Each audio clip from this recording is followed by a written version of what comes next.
di nuyu ñi nga xam ne ñu ngi ñuy suivre ñu ngi fii ci Karak tey ñëw seet si monsieur le maire Alioune Tall moom lañ seet salaamaaleykum. na nga def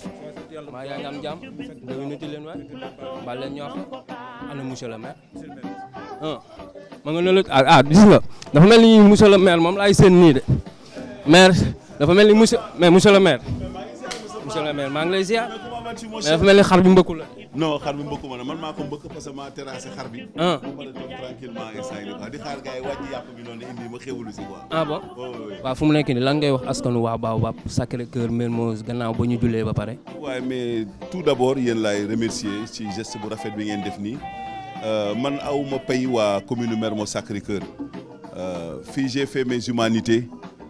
mu doon ay nit yu baax ay nit yu tedd ay nit yu sell yu dëkk commune Mermoz Sacré-Cœur confier ma les destinées de cette commune man aw ma sago ci ñoom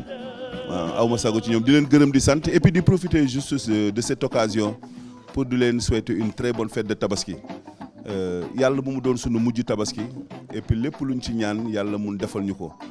tabaski comme ni ko ñëpp xamee c'est des moments de partage c'est des moments de solidarité il te suffit juste de faire le tour du quartier pour te rendre compte que ñi nga xam ne dëkkoon nañu feneen wala ñi nga xamante ne ñu ngi nekkoon fii seen famille nekk fii ñoom ñëpp dañuy def repli ñëw partager ces moments avec la famille caracoise ma leen di gërëm di leen di sant une fois de plus. monsieur le maire def loo xam ne waaw la particularité de cette année aussi la ma koy gërëmee le conseil municipal parce que un maire bu demee ba jël des mesures loolu c'est parce que conseil municipal bi moo ko autorisé donc nous avons vu aujourd'hui avec la conjoncture internationale très difficile avec cette récession économique on s'est dit que def une réflexion ne wax dëgg yàlla population yi war nañu mën a jàppale moo tax ñëpp gis nañu ren li ñuy def ñu dégager un budget de 100 francs jagleel ko population bi et vraiment gis nañu tamit ce que ça a créé comme engouement les gens sont très contents loolu moo doon yéene bi loolu lañ si bëgg yamuñu si population bi daara yi nekk ci commune bi aussi accompagner nañ leen le village SOS aussi accompagner na leen parce que tey bésu fête la te toutes les religions révélées du ci nekk fête bu nekk ñoom dinañ ko mën jagleel mais ñun jullit tabaski dafa am loo xam ne lu mu ñu jaral te bëgguñu seetaan kenn nga war a mën a passer tabaski dans des difficultés moo tax suñu kéemtalaay kàttan def nañ ko c'est vrai que mënuñu matale lépp mais je sais que pour toutes les demandes yoo xam ne traité nañ ko par les services sociaux de la commune de Mermoz Sacré-Cœur en collaboration avec le CPRS nous avons fait un effort considérable et tout le monde reconnaît que ce qu'on a fait cette année wax dëgg yàlla depuis l'histoire de cette commune là mosuñu ko def aussi quoi loolu moom conseil municipal bi moo ko jagleel ce montant important ñu jagleel ko population pour soulager les familles les plus démunies et puis vraiment accompagner leen pour que ñëpp mën a fêter vraiment cette fête dans l'allégresse surtout au niveau de l'espace familial. barki démb ñu gis nga demoon seeti mbokku Daafenke yi nga xam ne ñooy jaay alal xar si aliment bi yëpp nga demoon seeti leen ne oui mais loolu satisfaction la ak fierté parce que loolu mënuñu woon bàyyi mu jàll nii dañuy dem ci daral bi di dem nemmeeku xale yi nga xamante ni dañuy investir dans le secteur et nous étions très réconfortés dans notre position c'est la raison pour laquelle nous avons posé ce geste-là c'est tout à fait normal pour la plupart des jeunes qui habitent l'espace communal yoo xam ne aujourd'hui ils se sont investis dans le secteur parce que vous savez que avant il y avait nos parents mauritaniens nos parents maliens et nos parents n'est-ce pas donc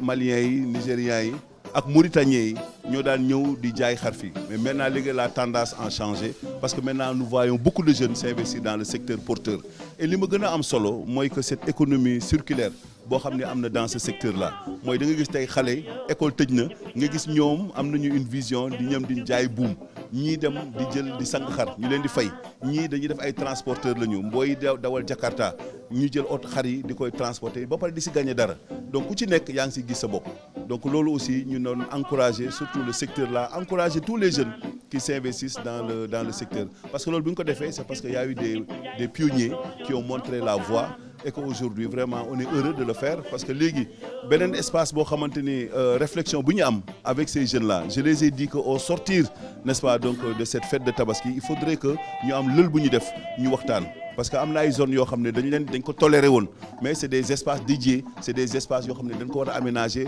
pour la collectivité parce que nous en tant que collectivité locale en tant que exécutif local on nous a confié une mission de service public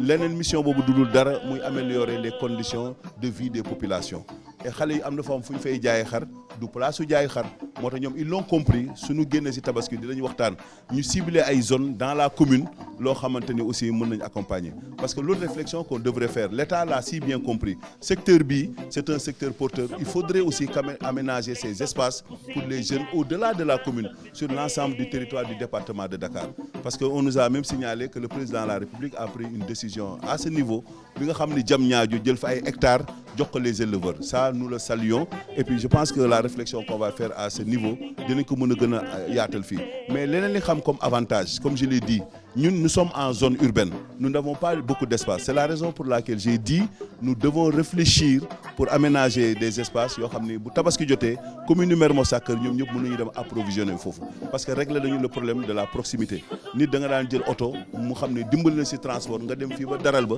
donc boo gisee transport lu mu la mën a fajal loolu mu nga ko yokk sax ci xar bi donc moo tax ma ne leen incha allah dinañu seet ci espace commune foo xam ni mën nañ ko aménager permettre à ces jeunes là qui s'intéressent à ce secteur là ñu war ko mën a def aussi quoi parce que loolu ça participe aussi à l'essor économique de ce pays là n'est-ce pas de sorte que ku ci nekk fi nga nekk nous on a cette obligation morale et ce devoir justement d'accompagner les jeunes vraiment qui se sont investis dans ce secteur. mais léegi sama partie benn partie lay ñëw. partie boo xam ne anecdote yow benn anecdote nga may jox ci sa tabaski.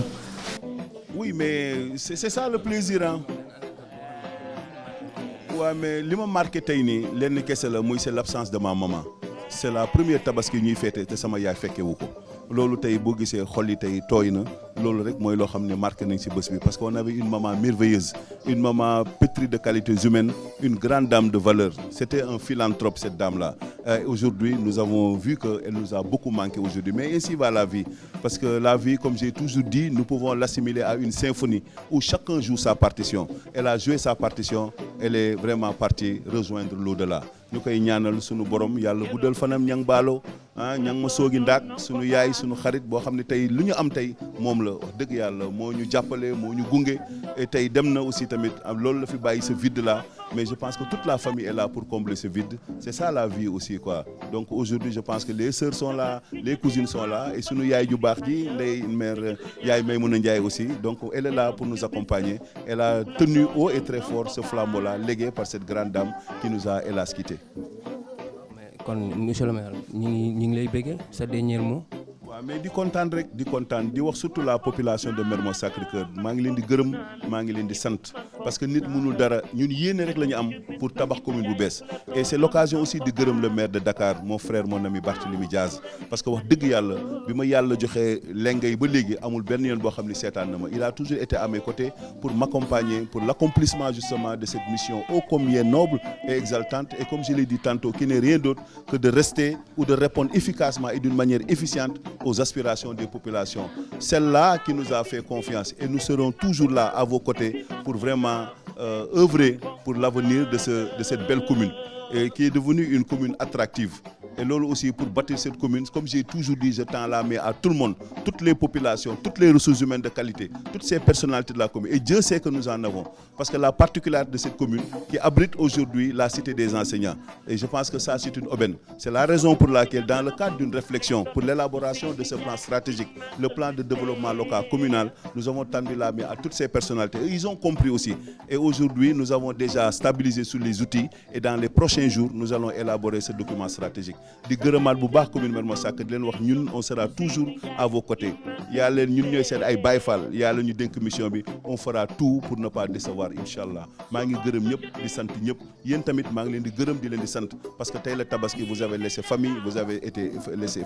amis pour vraiment faire le tour pour recueillir les suggestions n'est-ce pas des responsables que nous sommes yéen it gàcce ngalaama liggéey bi ngeen def rafet na à la grande satisfaction des populations qui vous écoutent des populations qui vous regardent yàlla def jàmm di ñaan surtout jàmm ci Sénégal parce que nous avons vu ces derniers temps ce que nous avons traversé en termes d'agression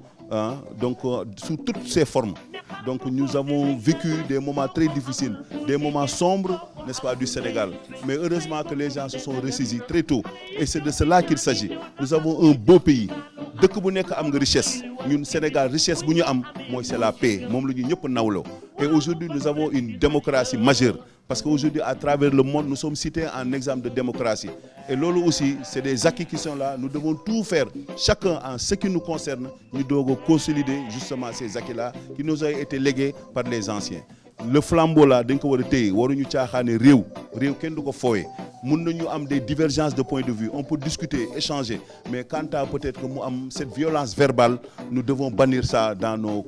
notre quotidien. Waxtaan la bu juboo ñu waxtaan ba gindee ko ku nekk wax sa xalaat ñu respecter aussi le choix des autres, mais quant à di taal ay kër di lakk ay oto di yàqal ay nit yoo xam ne c'est des privés qui ont investi, qui sont partis à la banque contracter des dettes qui n'ont même pas encore fini de payer ñu taal seen kër yàq seen oto loolu aussi àq la nañu moytu loolu parce que daay ku ko taal xamuloo fan lay mujj. La dernière fois ce qui s'est passé à la grande mosquée de Sacré-Cœur c'est des choses, c'est des actes yoo xam ne que nous déplorons à la dernière énergie. Il faut faire très attention. Le Sénégal havre de paix la moom la ñu Macky bàyyil ñun ñëpp war nañu góorgóorlu ñu consolider cela. maa ngi leen di gërëm une fois de plus di leen sant bu baax la commune de Mermoz Sacré-Cœur parce que nit dina la dénk ba pare wóolu la ba pare gunge la waa commune Mermoz Sacré ñu ngi ma wóolu nañ ma ba pare ñu ngi may gunge aw ma seen fay yàlla mooy am pay yàlla fay leen te yàlla bu ma leen décevoir incha allah ensemble pour bâtir une commune nouvelle.